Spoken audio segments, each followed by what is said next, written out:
बिस्मिल्लाहिर्रहमानिर्रहीम। अस्सलाम वालेकुम सेकेंड ईयर बच्चों, आज का जो हमारा लेक्चर है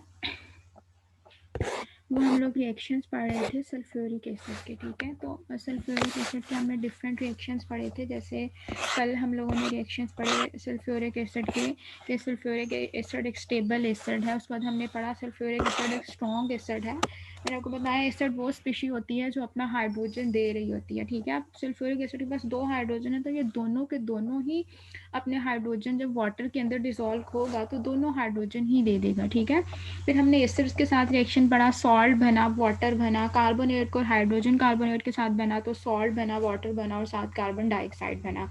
इसके रिएक्शंस बहुत आसान है। फिर साल्ट्स के साथ रिएक्शन पढ़ा तो डबल डिस्प्लेसमेंट रिएक्शन हो गया, जो पॉजिटिव नेगेटिव आयंस जो थे वो एक्सचेंज हो गए। और मेटल्स के साथ रिएक्शन पढ़ा कि कुछ मेटल्स बहुत इजीली रिएक्शन में पार्ट ले लेती हैं सल्फ्यूरिक एसिड के साथ, कुछ मेटल्स नहीं लेती। ये मेटल्स की नेचर पे डिपेंड कर रहा है मेटल कौन सी है और वो कैसे रिएक्ट कर रही है। फिर सिल्वर गोल्ड की बात की हमने कि वो आम कंडीशंस पे सल्फ्यूरिक एसिड के साथ रिएक्शन नहीं करती। हाँ, हम हॉट सल्फ्यूरिक एसिड जब करते हैं, बनाते हैं, यूज़ करते हैं तो फिर उसका रिएक्शन होता है। ठीक है, तो ये आसान से रिएक्शंस थे जिसमें आपने देखा कॉपर सल्फेट वाटर और सल्फर डाइऑक्साइड बन गया। ऐसे ही कहता है कि जो फोर्थ रिएक्शन है वो है सल्फ्यूरिक एसिड का आज एज ए डिहाइड्रेटिंग एजेंट। ठीक है, अब सल्फर जो है वो एज अ डिहाइड्रेटिंग एजेंट जो है वो यूज़ हो रहा है, मतलब कि कहीं पर भी जहाँ पर भी मॉइस्चर है ये उस मॉइस्चर को क्या कर रहा है, एब्जॉर्ब कर रहा है, या वहाँ से जो वाटर है उस कंपाउंड के अंदर से उसको निकाल रहा है। ठीक है, बेसिकली अगर देखा जाए तो जहाँ पर भी वाटर होगा तो सल्फ्यूरिक एसिड उसको वहाँ से बाहर निकालेगा। कैसे, आप यहाँ पर देख रहे हैं ऑक्जेलिक एसिड है, C double bond OH twice बोलते हैं इसको। अब ऑक्जेलिक एसिड का जब हमने कंसनट्रेटेड सल्फ्यूरिक एसिड के साथ रिएक्शन कराया तो इसने जो वाटर मॉलिक्यूल थे उसने उसको बाहर निकाल लिया H2O की फॉर्म में। आप देख रहे हैं हाइड्रोजन जो थे, एक हाइड्रोजन, दो हाइड्रोजन, दो हाइड्रोजन निकली और एक ऑक्सीजन निकली है। H2O बन गया, एक कार्बन मोनोऑक्साइड बनी है और एक क्या बनी है, कार्बन डाइऑक्साइड के। ये as a strong dehydrating agent के तौर पे यूज़ हो रहा है। जिस भी मटेरियल के पास, जिस भी कंपाउंड के पास वाटर है वहाँ से ये वाटर को क्या कर रहा है, बाहर निकाल रहा है। अगर फॉर्मिक एसिड के साथ रिएक्शन किया जाए तो ये सिंपलेस्ट एसिड है HC डबल बॉन्ड OH, तो यहाँ पर भी H2O बाहर निकल जाएगा और एक कार्बन और एक ऑक्सीजन रह जाएगी तो कार्बन मोनोऑक्साइड बन जाएगा। देखा जाए बेसिकली ऑक्जेलिक एसिड और फॉर्मिक एसिड में सिर्फ ऑक्जेलिक एसिड में 2 कार्बन है तो इस वजह से कार्बन डाइऑक्साइड और मोनोऑक्साइड बना। फॉर्मिक एसिड में एक कार्बन है तो सिर्फ कार्बन मोनोऑक्साइड ही बना और साथ क्या बना है, वाटर। अब इथाइल अल्कोहल के साथ भी आप लोगों ने रिएक्शन पढ़ा होगा, आप लोग चैप्टर पढ़ रहे हैं, आई गेस अल्कोहल्स वाला शायद पढ़ रहे हैं आप, मुझे आइडिया नहीं है। तो अगर आप चैप्टर पढ़ रहे हैं तो वहाँ पर आप देखेंगे कि रिएक्शन है, हमने इथाइल अल्कोहल की क्या करा दी है, डिहाइड्रेशन 100 डिग्री टेम्परेचर पे। तो क्या बन रहा है हमारे पास, इथीन बन रही है और साथ हमारे पास क्या बन रहा है, वाटर बन रहा है। यहाँ पर भी इथाइल अल्कोहल से H2O निकल गया, जो बाकी एटम्स हैं वो रीअरेंज हो के उन एटम्स ने क्या बना दी है, इथीन गैस हमारे पास आ गई है। ठीक है, तो ये जो था ये रिएक्शन था किसके साथ, हमारा इथाइल अल्कोहल के साथ। फिर अगर हम बात करें, ये इतना स्ट्रॉन्ग एसिड है कि would, paper, sugar and starch in सब में से क्या निकाल देता है, वाटर को बाहर। आप देख रहे हैं हमारे पास यहाँ पर जो है शुगर है C6H12O6, ग्लूकोज है ये। इसके जब हमने कराया इसका सल्फ्यूरिक एसिड के साथ रिएक्शन तो कार्बन बना है, बाकी सारे जो एलिमेंट्स हैं वो किस में कन्वर्ट हो गए हैं, H2O में। अब यहाँ पर हम स्टार्स की बात करें C6H12O5, तो यहाँ पर भी आप देखें तो ये जो है इसमें भी आप देख रहे हैं कि कार्बन बन रही है और साथ हमारे पास जितने नंबर ऑफ मोल्स होंगे मतलब उतनी ही कार्बन 6 टाइम बनेगी और जितने नंबर ऑफ मोल्स होंगे उतनी ही वाटर 5 टाइम्स बनेगी।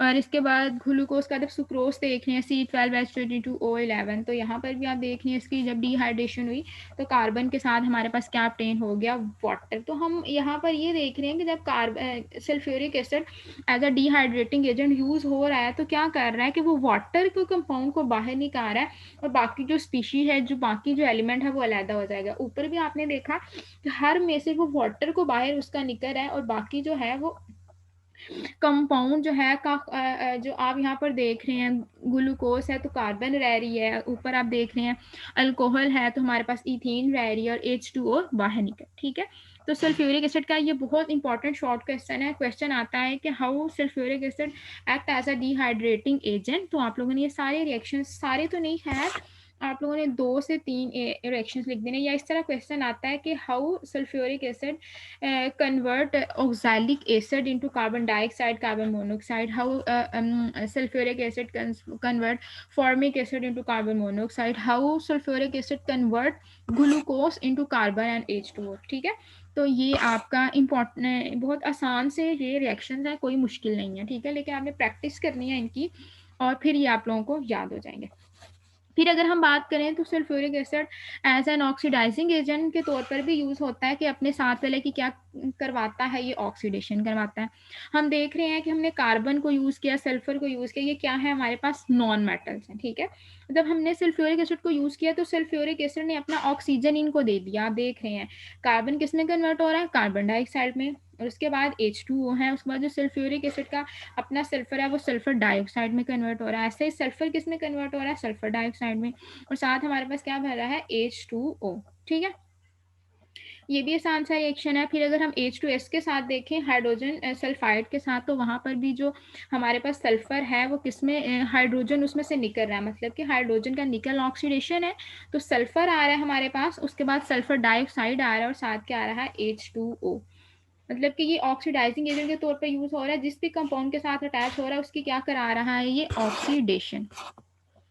फिर अगर हम इसका रिएक्शन देखें HBr के साथ, ये हमारे पास हेलोजन एसिड्स बोलते हैं हम इसको, जैसे HBr है, HI है, ये अगला हमारा चैप्टर 5 है हेलोजन एसिड्स पे। तो इनके साथ जब हमने रिएक्शन किया तो आप देख रहे हैं कि सल्फ्यूरिक एसिड इनमें से भी हाइड्रोजन निकाल रहा है। बच्चे देखें यहाँ पर sulphuric acid as an oxidising agent, it's means कि ये दूसरे एलिमेंट की ऑक्सीडेशन करा रहा है। ऑक्सीडेशन ऑक्सीजन देना भी है या हाइड्रोजन निकालना भी है।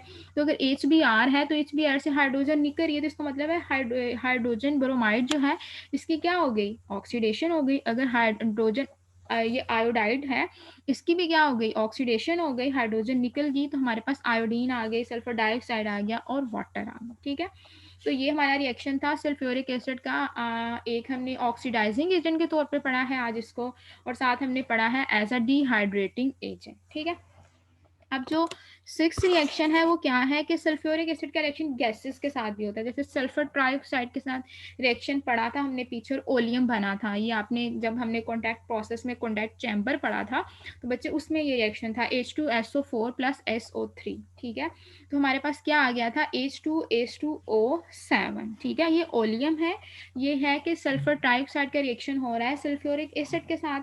उसके अलावा अगर हम रिएक्शन देखें सल्फ्यूरिक एसिड का, तो अमोनिया भी एक गैस है, उसके साथ भी होता है, और हमारे पास अमोनियम सल्फेट ये फर्टिलाइजर के तौर पर यूज होता है, ये ऑब्टेन हो जाती है। अमोनिया किसके साथ रिएक्ट कर रही है, सल्फ्यूरिक एसिड के साथ, तो हमारे पास क्या बन रहा है, अमोनियम सल्फेट बन रहा है। ठीक है, उसके बाद अगर हम देखें तो जो है हमारा रिएक्शन है इसका सल्फ्यूरिक एसिड का ऑर्गेनिक कंपाउंड के साथ, जैसे बेंजीन के साथ, और ये रिएक्शन आप लोगों ने पढ़ा भी होगा, इसका पूरा मैकेनिज्म भी पढ़ा होगा आप लोगों ने, कि जो है वो बेंजीन का रिएक्शन होता है सल्फ्यूरिक एसिड के सल्फ्यूरिक एसिड के साथ। तो यहाँ पर sulphuric acid as a catalyst भी यूज होता है, और जो है इतनी आसान नहीं होता बेंजीन का रिएक्शन करवाना सल्फ्यूरिक एसिड के साथ। तो क्या बनता है हमारे पास, जैसे as a whole benzene sulphuric acid, और साथ क्या बनता है, वाटर बनता है, यही ऐसे ही है। तो ये रिएक्शन होता है, हमने जो है basically as a dehydrating agent reaction पढ़ा बेंजीन का। फिर हमने जो है वो ऑक्सीडाइजिंग एजेंट के तौर पर कार्बन नॉन मेटल्स को ये ऑक्सीडाइज कर रही है। फिर हमारे पास H2S को उसने ऑक्सीडाइज किया है, फिर उसने HBr को HI को ऑक्सीडाइज किया है। फिर उसके बाद डिफरेंट गैसेस के साथ रिएक्शन है, सल्फ्यूरिक एसिड के साथ, सल्फ्यूरिक एसिड जो है वो सल्फर डाइऑक्साइड को डिजोल्व कर रहा है, फिर सल्फ्यूरिक एसिड अमोनिया को डिजोल्व कर रहा है, और क्या बना रहा है, अमोनियम सल्फेट फर्टिलाइजर के तौर पर यूज होता है। ठीक है, फिर बेंजीन के साथ रिएक्शन है, और यहाँ पर हमारे पास बेंजीन सल्फोनिक एसिड और प्लस वाटर भर रहा है। ये कंप्लीट रिएक्शन आप लोगों ने विद मैकेनिज्म चैप्टर 9 में पढ़ा है। उसके बाद जो है वो दो रिएक्शंस रह गए हैं, और रह गए हैं इसके यूजेस। ठीक है, तो यूजेस रह गए हैं और दो रिएक्शंस रह गए हैं। ये रिएक्शंस और यूजेस और एक्सरसाइज हम कल करेंगे।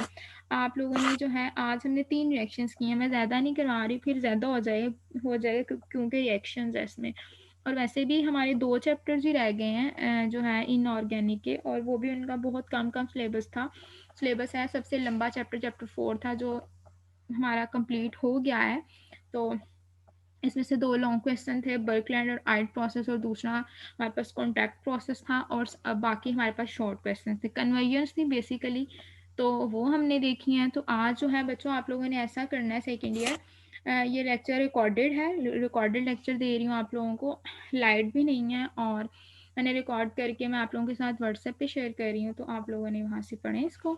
और as a oxidising agent, as a dehydrating agent, और तीसरी बात है reaction with gases, reaction with benzene, ये रिएक्शंस हो गए। और जो कल वाले रिएक्शंस थे, मतलब कि आप लोगों ने सेकेंड ईयर आज करना है रिएक्शन 7 तक, ठीक है। रिएक्शन 8 रिएक्शन 9 कल करेंगे हम, आप लोगों ने रिएक्शन 7 तक आपने करना है। बिल्कुल सिंपल सिंपल रिएक्शंस हैं, आप इनको पढ़ें और ऐसा करें कि आप इनको खुद से सॉल्व, खुद प्रैक्टिस करें, ठीक है। खुद सॉल्व करें रिएक्शन को, खुद लिखें, इनकी इक्वेशंस बनाएं, खुद लिखें, और फिर जो है वो आप लोग इसकी प्रैक्टिस करें, ठीक है। हम कल जो 8th और 9th जो है वो पॉइंट रह गया वो, और साथ एक्सरसाइज को हम इंशाल्लाह सॉल्व करेंगे। कल हमारी क्लास लाइव ही होगी, आज लाइट नहीं है और एक दो मसले और हैं, तो उस वजह से जो है वो मैंने रिकॉर्डिंग लेक्चर आपको दिया है। अभी ये आसान सा था, इसमें कोई मुश्किल चीज़ नहीं थी, आप इसको ध्यान से पढ़ें। कोई मसला मसाइल हो तो आप मेरे से व्हाट्सएप पे पूछ सकते हैं, या कल हमारी इंशाल्लाह लाइव क्लास होगी तो फिर हम उसको डिस्कस कर लेंगे, ठीक है बच्चों। तो ये आज का छोटा सा लेक्चर था, इसको आप लोग देख लें, और फिर बाकी जो है कल इंशाल्लाह आपकी आपकी लाइव क्लास होगी, तो कल फिर हम इसको पढ़ेंगे, ठीक है। अल्लाह हाफिज़।